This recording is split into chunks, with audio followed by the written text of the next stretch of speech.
What the hell is that? Commander Stevens freezes mid-stride, stares at the mechanic cleaning the F-35's landing gear, not at her face, at her sleeve. That patch. His face drains of color, mouth drops open, hands start trembling. But here's what nobody expects. The woman in blue coveralls continues wiping the aircraft wheel like nothing happened, hair tied back. Calm, just another maintenance worker doing routine cleaning. Stop, right now. Lisa Chen looks up from the landing gear. Sir, I'm Mamista. I said stop moving. Stevens approaches slowly, like he's seeing a ghost, eyes locked on that patch. 3 lightning bolts, aircraft silhouette, no text, no unit designation. But here's what makes this impossible. Only 17 people in the US military are authorized to wear that insignia. All of them test pilots for aircraft that officially don't exist. Where did you get that patch? Lisa glances at her sleeve. Standard issue. Sir, Stevens' hands shake. That is not standard issue. Wait until you see what happens next. The commander pulls out his secure phone, calls base security. I need 4 personnel to conference room 7, immediately. Code Black clearance. Code Black. The classification that makes other officers go silent. The kind of clearance that involves aircraft programs so secret, even their names are classified. Lisa sets down her cleaning cloth. Sir, is there a problem? You tell me. Airman. But here's where the first mystery deepens. As they walk toward the secure facility, 3 officers pass them in the corridor. All 3 see the patch on Lisa's sleeve. All 3 stop dead in their tracks, whisper to each other, stare like they've seen something that shouldn't exist, because they have. 5 minutes later, Lisa sits in a locked conference room. 4 security guards outside. Stevens accessing a classified database with trembling fingers. 17 personnel authorized, all test pilots, all classified programs. He looks up at Lisa. You're listed as aircraft maintenance. That's correct, sir. Stevens' tablet loads a heavily redacted file. What he reads makes him stand up fast. Jesus Christ, you're Phantom 7. Those words change everything. Here's what you need to understand about that callsign. Phantom 7 flew experimental hypersonic aircraft. Mach 6 test flights, prototypes that push the limits of human endurance and engineering possibility. But here's the second mystery that nobody knows. Sir, I maintain aircraft now. You're cleaning the same jets you were testing. Stevens scrolls deeper into the file, finds mission records that make his eyes widen. Phantom 7 flew 37 classified test missions, 0 failures. Perfect record, 36 missions. Sir, file says 37, file is wrong, but what she reveals next changes his understanding completely. Mission 37 never happened, because the aircraft disintegrated before I could complete it. Stevens finds the accident report, reads it twice. Test Flight 17, catastrophic failure at Mach 6, aircraft structural integrity compromised at extreme velocity. Lisa's calm expression doesn't change. The aircraft performed exactly as predicted. It broke apart. I said it performed as predicted. Here's where the action sequence begins. Stevens accesses the flight recorder data, black box footage from Lisa's final test flight. Ma'am,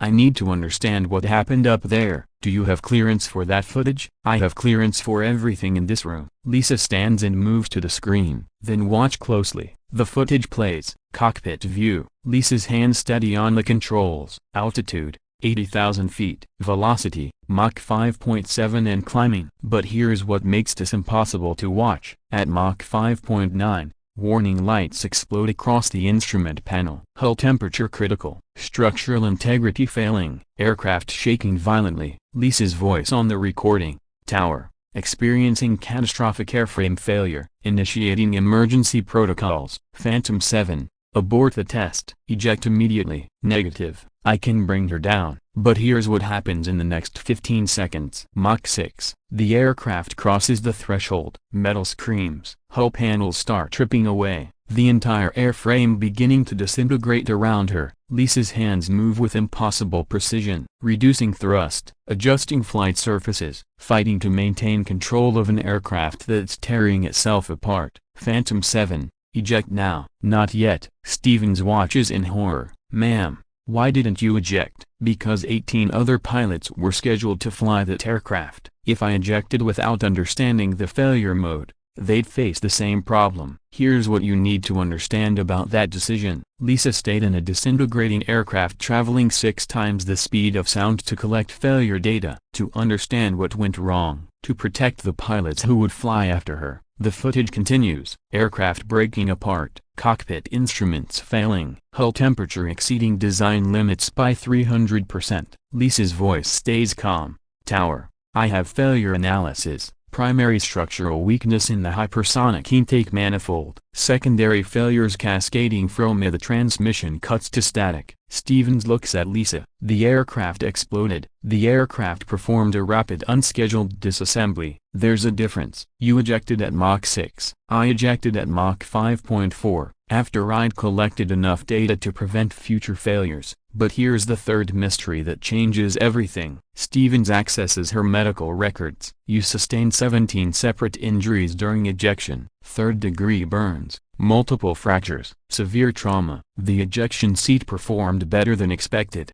Doctors said you'd never walk again. Lisa stands and performs a perfect military stance. Doctors underestimated my motivation. But what Stevens discovers next reveals why she's really here. Ma'am, according to this file, you spent 18 months in rehabilitation, then requested immediate return to duty. That's correct, sir. Medical board denied your flight clearance. Medical board determined I couldn't handle the stress of test flight operations. Could they be right? Here's where Lisa's real purpose becomes clear. Sir, during my 18 months in the hospital, I analyzed every second of that flight. Every decision I made, every system failure, every structural weakness. Stevens leans forward. And I identified 47 specific design flaws that would have killed future test pilots. 47? The aircraft that disintegrated around me taught me exactly what not to build. But here's what makes this more than just analysis. Lisa pulls out a tablet, shows Stevens detailed engineering reports. Every aircraft I maintain gets inspected for these specific failure modes. Stevens reviews the reports. You've been preventing catastrophic failures for 6 months. I've been making sure no other pilot experiences what I did. But what Stevens proposes next changes everything. Airman Chen,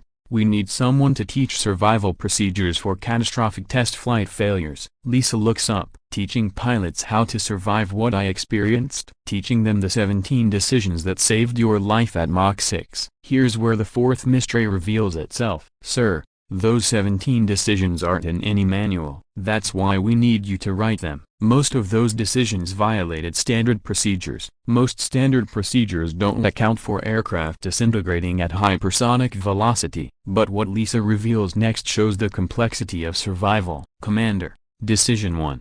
I stayed in the aircraft 37 seconds longer than procedure allowed. That's what they'd call dereliction of duty. That's what I'd call saving 18 pilots' lives by collecting failure data. Decision 4. I adjusted my ejection angle by 17 degrees to avoid a wing fragment. Standard procedure says maintain vertical trajectory. Standard procedure doesn't account for supersonic debris fields. Decision 9. I manually deployed my reserve chute at the wrong altitude because the automatic system was damaged. Stevens reads through her complete decision list. Every choice she made violated official protocols. Every choice saved her life. Ma'am, you're telling me that survival requires breaking the rules. I'm telling you that survival requires understanding which rules matter and which rules kill you. Here's what you need to understand about impossible decisions. When an aircraft disintegrates around you at 6 times the speed of sound, textbook procedures become worthless. You have seconds to make choices that determine whether you live or die. Lisa made 17 of those choices, and survived. Commander,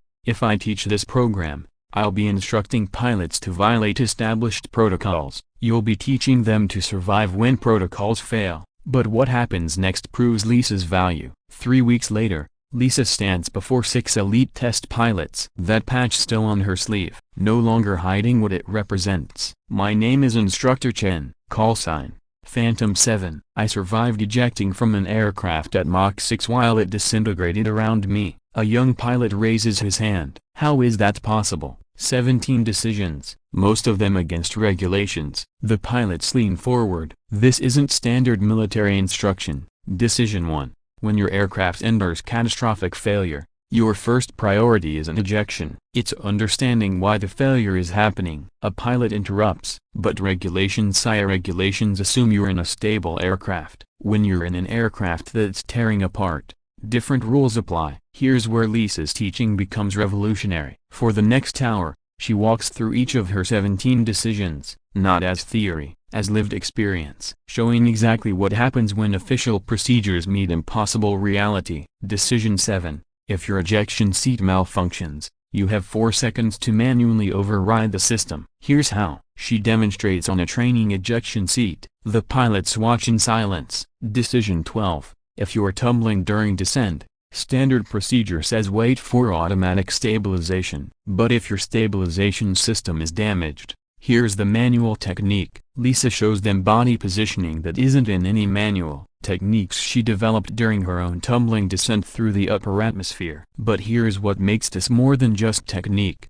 Decision 17. After you land, you are going to be in shock, injured, possibly on fire. You have maybe 90 seconds before shock prevents you from acting. Here's what you do in those 90 seconds. The pilots take notes frantically. This is survival knowledge that doesn't exist in official training. One pilot raises his hand. Ma'am, why aren't these procedures in the official manual? Because they've never been tested. I'm the only person who's used them and survived. So we're learning experimental survival techniques. You're learning the difference between surviving and following regulations that get you killed. For 8 weeks, Lisa transforms 6 test pilots into survivors. Not by teaching them what to do, by teaching them how to think when everything goes wrong. On graduation day, Stevens addresses the class. Your instructor survived the impossible. Learn from her judgment, not just her techniques. But here's the real test of Lisa's training. 6 months later, one of her students experiences engine failure during a Mach 4 test flight. His aircraft starts breaking apart. He has maybe 20 seconds before catastrophic structural failure. But he remembers Lisa's training, remembers decision 1.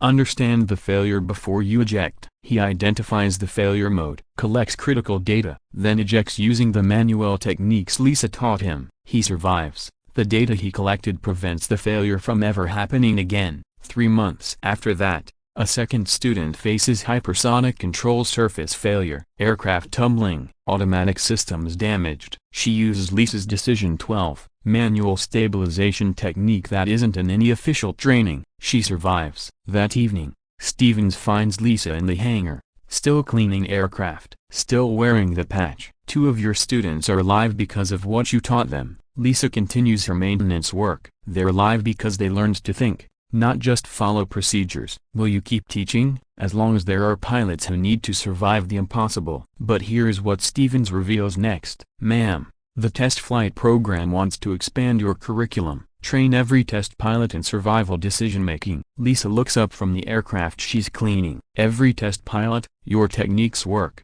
The data proves it. My techniques violate half the regulations in the flight manual. Your techniques keep pilots alive when the flight manual fails them. Here's what you need to understand about that patch. It doesn't represent what Lisa used to be, it represents what she became. From test pilot who followed procedures to survivor who understands which procedures matter. From someone who nearly died following regulations to someone who teaches others when to break them. Commander, being Phantom 7 was never about flying the fastest. It was about understanding survival at the edge of possibility. And now I teach others how to survive that edge. Remember Lisa Chen when you see someone whose qualifications seem wasted on humble work, someone whose expertise suggests capabilities far beyond their role. Real excellence adapts. It finds new missions, new ways to protect others. Lisa never stopped being Phantom 7. She just found a better way to serve. Teaching pilots that survival sometimes means breaking every rule you've been taught, with a patch that speaks louder than any regulation ever could.